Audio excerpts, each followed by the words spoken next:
종목 브리핑 들어가도록 하겠습니다. 오늘 이제 실적 발표된 기업들 가지고 얘기할 건데요. 서울반도체 봅니다. 서울반도체가 이제 실적이 발표됐는데 예상치는 2,415억에서 157억의 영업이익, 당기순이익 103억인데 실적으로 이번 1분기 발표된 거는 2,570억 정도, 매출이 예상치 상회했고요. 영업이익은 230억대입니다. 233억이라서 영업이익 같은 경우는 매출은 예상치 뛰어넘었고요. 당기순이익 부분에 있어서는 예상치 100억인데 67억으로 좀 떨어졌다고요.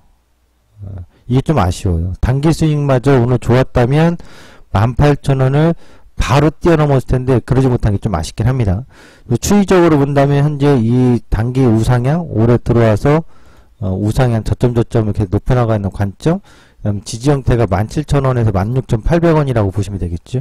이 형태가 이탈된다고 하면은 뭔가 추세 변동이 생기는 거지만 그렇지 않다면 여전히 단기 상승 추세 흐름은 유지되는 관점에서 18,700원에서 단계적으로 19,000원대까지 가능하지 않을까. 또한 서울반도체 같은 경우는 이슈가 나온 것 중에 이제 더 자세한 내용의 상황을 봐야 되는데 나온 기사 내용이 하나 있어서 같이 해봤는데요. 서울반도체는 제가 예전에도 한번 얘기했습니다만 LED하고 LED 조명 쪽이죠. 조명 쪽하고 자동차 부분에서의 중점을 보자. 특히 외장형 램프죠. 자동차 헤드램프 쪽에서의 LED 램프의 공급 매출이 확대되고 있다는 점이고, 이 부분이 1분기 실적이 좀 나타났다, 반영을 하고 있다, 이렇게 보시면 되겠고요. 미래에셋대우증권하고 100억원 규모의 자기 주식 취득을 신탁계약을 체결했다고 합니다. 100억원 규모 큰 규모는 아닙니다만 일정 부분 또 주가 안정해서 사준다고 하니까요. 제가 봤을 땐 저 100억 가지고 뭐 큰 영향이 있다고 볼 수는 없어요, 주가에. 결국 자동차 부분과 일반 조명 부분, 이 헤드램프 쪽에서의 성장이 이 회사의 실적을 좀 더 반전시킬 수 있는 가능성 엿보인다, 이렇게 보면 되겠는데, 주가 흐름을 좀 더 깨끗한 화면으로 HTS를 보면서 가보도록 하죠. 서울반도체 흐름이 이때부터 좀 뭔가 바뀌었다고 봐야 돼요. 대량거래량 터트려 놓고 기관외국인 수급이 쌍끌이 들어와주고, 그리고 나서 이 가격을 눌림을 만들었는데 이탈을 안 했죠. 양호한 눌림 받아주고 또다시 눌림 받고 토닝 하는데 1분기의 상승을 유지하고 2분기에도 뺐다가 들어올리는 거기 때문에 실적으로 지금 단기 상승 흐름은 유지가 되고 있다고 봐야 돼요. 주봉상 보면은 사실상 매물의 저항대가 바로 직전 코앞에 있긴 있습니다만 지난번에 한번 만났다가 다시 만나는 과정이라 실적으로 17,000원대는 돌파하고 있다라고 봐야 되겠고요. 그 다음에 이제 걸릴 때가 바로 요 전전년도죠. 2015년 대량 거래량이 터진 지점이 있는데 이게 이제 19,000원이거든요. 여기까지는 단기 도달을 순간 할 수 있습니다만, 그러니까 거기까지는 충분히 가능하다고 봐요. 그러나 그 이상은 그때 가봐야 되겠습니다. 더 돌파를 할지 아니면 거기서 한 번의 저항을 인식하게 될지. 지금은 사실상 저항 구간이라고 보기는 어렵고 숨고르기 형태로 단기 상승 흐름을 유지하고 있다. 단 17,000원과 16,800원을 깨버리면 단기 상승 추세는 끊깁니다, 기술적으로. 그 다음에 고려안입니다. 고려안이 지금 등락이 심하죠. 이 화면 보시다시피 2015년도 하반기에 쭉 빠졌다가 다시 10년도 하반기에 쭉 빠지고 올해 연초도 쭉 빠졌는데요. 전저점 근처에서 리바운딩이 자꾸 모색합니다. 2015년 16년도 실적 추정 대비 1분기 실적이, 올해 1분기 실적이 매우 긍정 또는 매우 부정으로 둘 다 보기 어렵습니다. 예상 실적은 1조 5천억, 그러니까 1조 6천억 정도인데 매출이 1조 3천억대 났기 때문에 예상치 하회했고요. 영업이익은 2천억인데 거의 부합은 했어요. 209 하나, 208이니까. 단기순이익 같은 경우는 147, 약간 못 미치죠. 예상치에는 전반적으로 고려에는 실적이 못 미친다고 봐야 되겠는데, 그동안에 2015년과 16년도에 분기 실적을 본다고 하면 또 나쁘다고 볼 수가 없어요. 예상치를 좀 벗어나고 하회했을 뿐이지 전체적으로 매우 나쁘다고 볼 수 없고 또 굉장히 긍정적으로 볼 수도 없는 관점. 그럼 이 주가의 추이를 잘 기억해 보시면 결국 박스잖아요. 아이언 시세를 잠깐 보면 되겠습니다. 아이언 시세 최근 1년간의 동향을 보시면 바로 이제 3,000불 코앞에 두고서는 밀리고 이러거든요. 그러니까 지금 주가의 추이는 아이언 시세가 다시 상승 터닝을 해주면 반전의 힘을 보여줄 거고, 그렇지 못하고 미진하면 여전히 주가는 단기 반등만 모색하다가 마무리가 되겠죠. 추세적으로는 아이언 시세가 좀 다운이 되면서 좀 더 약세적으로 갈 가능성도 있는 시점이기 때문에 현재 고라이언의 주가 흐름은 실적 모멘텀에서는 크게 반영하고 있지는 않다.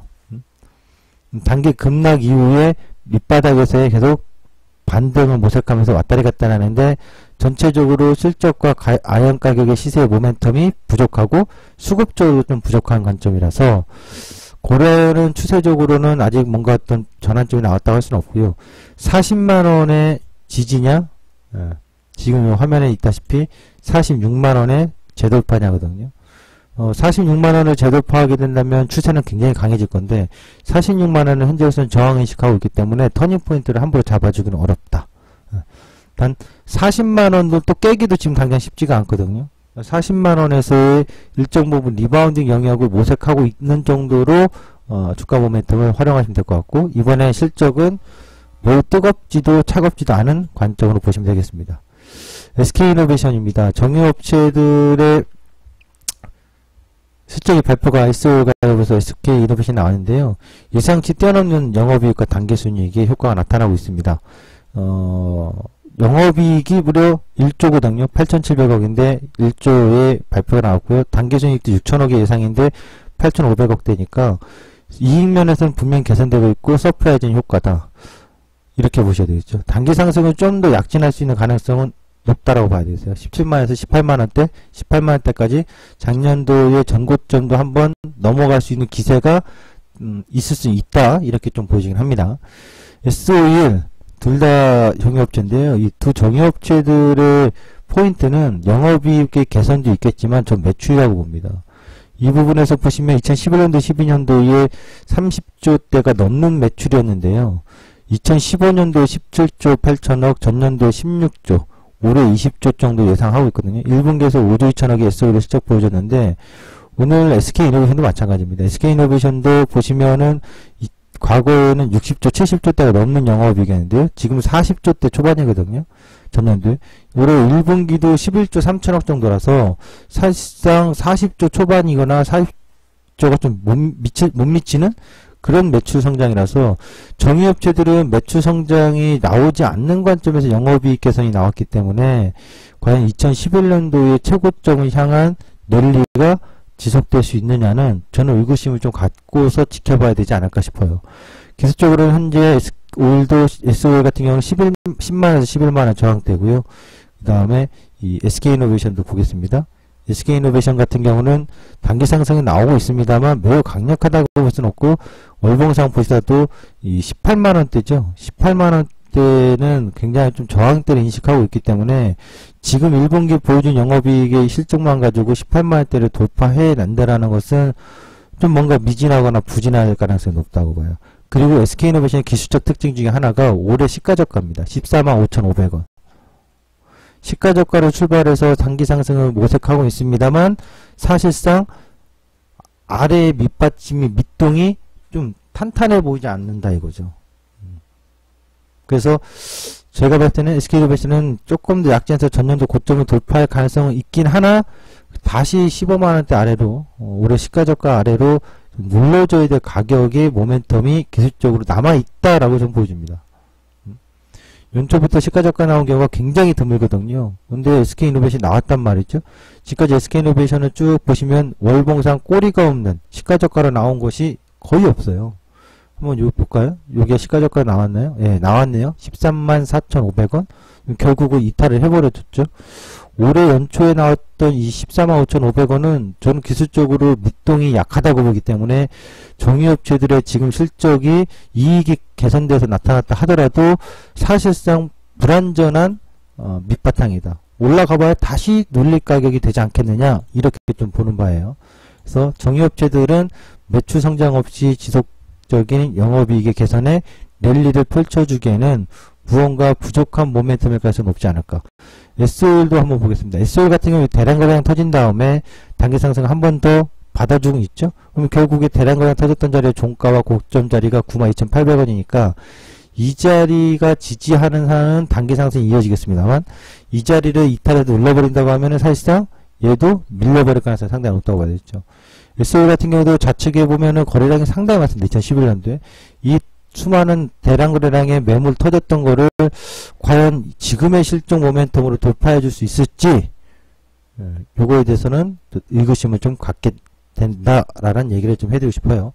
그래서 오늘 주요 실적 발표된 것들이 나왔는데, 뭐 하이닉스도 나왔으나 하이닉스는 제가 오늘 다뤄드리진 않습니다. 지난번에도 말씀드렸었기 때문에, 브리핑에 다뤄줬기 때문에. 오늘은 이 정유업체하고 서울반도체, 아이언의 고려아이언. 특히나 여기서 고려아이언은 상당히 중요한 의미가 뭐냐면, 시장이 전반적으로 경기 회복이 있다면 아이언 시세는 계속 살아있어야 돼요. 근데 사실상 고려아이언은 추세가 끊겼다고요. 고려아이언이 바닥을 잡아주면 시장이 바닥이다. 고려아이언이 고점을 잡아주면 사실상 고점이다라는 거. 과거에 보시면 IMF 이후에 우리나라에서 고려아이언에 주목할 포인트입니다. 고려아이언이 터닝포인트를 2003년도에 잡아줄 때, 바닥에서 계속 바닥 다짐이 나올 때 시장이 바닥에 나왔었고요. 2007년도에 고점 나올 때 쓰나미처럼 밀렸었고요. 2011년도에도 시장이 급락 나도 같이 밀려졌으나 결국 2015년도와 13년도에 바닥을 잡아주면서 터닝포인트 잡아줬던 시점. 지금도 사실 고민되는 시점이긴 하죠. 상승마디의 하프 자리의 지지 형태. 그래서 지금은 쉽게 무너질 자리는 아니나 그렇다고 바로 반전의 추세 전환으로 했다고 보기도 어려운 구간이라서 고려아이언의 추이가 한마디 더 빠지느냐 아니면 잡혀서 올리느냐에 따라서 전체적인 시장의 분위기, 동향이 좀 해석이 달라질 수 있다. 이렇게 봐야 됩니다. 그래서 현재로서는 저는 매우 긍정도 매우 부정도 아닌 바닥에서의 반등 모색 정도의 수준으로 참고하는 게 좋을 것이다 라고 보여지는 바입니다. 오늘 종목 브리핑은 오늘 오전에 나온 실적 발표된 종목들에 대한 동향을 분석을 좀 해봤습니다. 종목 브리핑이었습니다.